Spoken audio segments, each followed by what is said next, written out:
Hi friends, welcome to ಕನಸಿನ ನಂಟು channel. ಯಾರೆಲ್ಲ ನನ್ನ ವಿಡಿಯೋ ನೋಡ್ತಿದ್ರಾ ಪ್ಲೀಸ್ ಸಬ್ಸ್ಕ್ರೈಬ್ ಮಾಡ್ಕೊಳ್ಳಿ. ಹಾಗೆ ಪಕ್ಕದಲ್ಲಿರೋ ಬೆಲ್ ಐಕಾನ್ ನ ಕ್ಲಿಕ್ ಮಾಡಿ. ನಾನು ಮುಂದೆ ಅಪ್ಲೋಡ್ ಮಾಡೋ ಪ್ರತಿಯೊಂದು ವಿಡಿಯೋ ನೋಟಿಫಿಕೇಶನ್ ಕೂಡ ನಿಮ್ಮ ಮೊಬೈಲ್ಗೆ ಬರುತ್ತೆ. ಇವತ್ತು ಕರಿಮಣಿ ಸೀರಿಯಲ್ ನಲ್ಲಿ ಸಾಹಿತ್ಯಳ ಚಿಕ್ಕಮ್ಮ ಸಾಹಿತ್ಯಳ ಮೇಡಮ್ಗೆ ನಿಮ್ ಮುಖ ಮತ್ತೆ ಇಲ್ಲಿ ಕಾಣಿಸ್ತಾ ಇದ್ರೆ ಸಾಕು, ದಯವಿಟ್ಟು ನೀವು ಇಲ್ಲಿಂದ ಹೊರಟೋಗಿ, ಮತ್ತೆ ನೀವು ಇಲ್ಲಿಗೆ ಬರ್ಲೇಬೇಡಿ ಅಂತ ಹೇಳಿ ಅವ್ರ ಮುಖಕ್ಕೆ ಹೊಡೆದಂಗೆ ಹೇಳ್ತಾರೆ. ಆಗ ಸಾಹಿತ್ಯ ಹೇಳ್ತಾಳೆ, ಯಾಕೆ ಚಿಕ್ಕಮ್ಮ, ಯಾಕೆ ಹೀಗೆ ಹೇಳ್ತಿದ್ದೀರಾ? ಅವ್ರು ನನ್ ಮೇಡಮ್, ಅವ್ರು ನನ್ ತಾಯಿ ಸಮಾನ, ಅವ್ರಿಗೆ ಈ ತರ ಮಾತಾಡ್ಬೇಡಿ ಚಿಕ್ಕಮ್ಮ ಅಂತ ಕೇಳ್ಕೊತಾಳೆ. ಆದ್ರೆ ಸಾಹಿತ್ಯಳ ಚಿಕ್ಕಮ್ಮ ಯಾವುದೇ ಕಾರಣಕ್ಕೂ ಅದನ್ನು ಒಪ್ಕೊಳ್ಳೋದಿಲ್ಲ.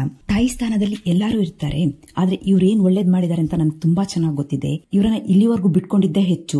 ಬೇರೆ ಯಾರೇ ಆಗಿದ್ರು ಮನೆ ಒಳಗೆ ಸೇರಿಸ್ತಿರ್ಲಿಲ್ಲ. ನಾನು ಇವ್ರನ್ನ ಮನೆ ಒಳಗಡೆ ಸೇರಿಸ್ಕೊಂಡು ತಪ್ಪು ಮಾಡಿದೆ, ಇನ್ನ ತಪ್ಪನ ಮಾಡಲ್ಲ, ದಯವಿಟ್ಟು ಇಲ್ಲಿಂದ ಹೊರಟೋಗಿ ಅಂತ ಹೇಳಿ ಸಾಹಿತ್ಯಳ ಮೇಡಮ್ಗೆ ತುಂಬಾನೇ ಅವಮಾನ ಮಾಡ್ತಾರೆ. ಆದ್ರೆ ಅವರು ಒಂದ್ ಮಾತನ್ನು ಆಡದೆ ಅಲ್ಲಿಂದ ಹೊರಡ್ತಾರೆ. ಆಗ ಸಾಹಿತ್ಯ ಅವ್ರ ಹಿಂದೆನೆ ಓಡ್ ಬರ್ತಾಳೆ. ಆದ್ರೆ ಅವಳ ಚಿಕ್ಕಮ್ಮ ಅವಳನ್ನ ತಡೆದು ಸಾಹಿತ್ಯಳ ಮೇಡಮ್ ಮುಖಕ್ಕೆ ಹೊಡೆಯೋ ರೀತಿ ಬಾಗ್ಲನ್ನ ಹಾಕ್ಬಿಡ್ತಾರೆ. ಅವರು ತುಂಬಾನೇ ಬೇಜಾರಿಂದ ಅಲ್ಲಿಂದ ಹೊರಡ್ತಾರೆ. ಅದೇ ಸ್ವಲ್ಪ ಹೊತ್ತಿಗೆ ಸಾಹಿತ್ಯ ಅವಳ ಮೇಡಮ್ಗೆ ಕಾಲ್ ಮಾಡ್ತಾಳೆ. ದಯವಿಟ್ಟು ಕ್ಷಮಿಸ್ಬಿಡಿ ಮೇಡಮ್, ನನ್ನಿಂದಾಗಿ ನಿಮ್ಗೆ ಇಷ್ಟೆಲ್ಲ ಅವಮಾನ ಆಯ್ತು, ದಯವಿಟ್ಟು ಕ್ಷಮಿಸಿ ಅಂತ ಕೇಳ್ಕೊತಾಳೆ. ಆಗ ಮೇಡಮ್ ಹೇಳ್ತಾರೆ, ನಿನ್ನಿಂದಾಗಿ ಅಂತ ಯಾಕೆ ಹೇಳ್ತೀಯಾ, ಎಲ್ಲದನ್ನು ನಿನ್ ಮೇಲೆನೆ ಯಾಕೆ ಹಾಕೋತೀಯ, ಅದಕ್ ನೀನೇನು ಬೇಜಾರ್ ಮಾಡ್ಕೋಬೇಡ, ಯಾರು ಏನೇ ಹೇಳಿದ್ರು ನಿನ್ನ ನನ್ನ ಸಂಬಂಧ ಹೀಗೆ ಇರುತ್ತೆ, ನೀನೇನು ಬೇಜಾರ್ ಮಾಡ್ಕೋಬೇಡ ಅಂತ ಹೇಳಿ ಕಾಲ್ನ ಕಟ್ ಮಾಡ್ತಾರೆ.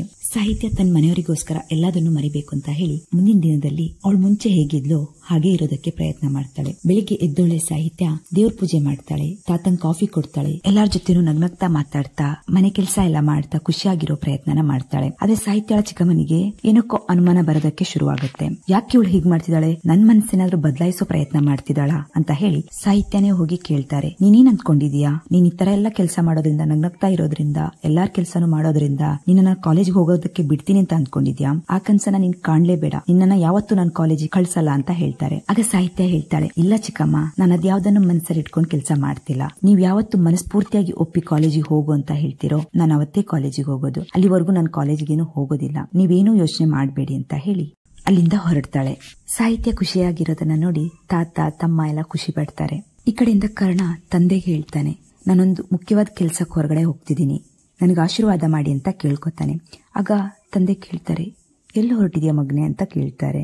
ಆಗ ಕರ್ಣ ಹೇಳ್ತಾನೆ, ನಾನು ಸಾಹಿತ್ಯ ಅವ್ರ ಮನೆಗೆ ಹೋಗ್ತಿದ್ದೀನಿ ಅಂತ ಹೇಳ್ತಾನೆ. ಆಗ ಅವನ ಮನೆಯವರೆಲ್ಲ ಶಾಕ್ ಆಗ್ತಾರೆ.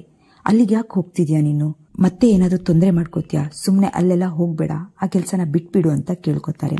ಆದ್ರೆ ಕರ್ಣ ಕೇಳೋದಿಲ್ಲ.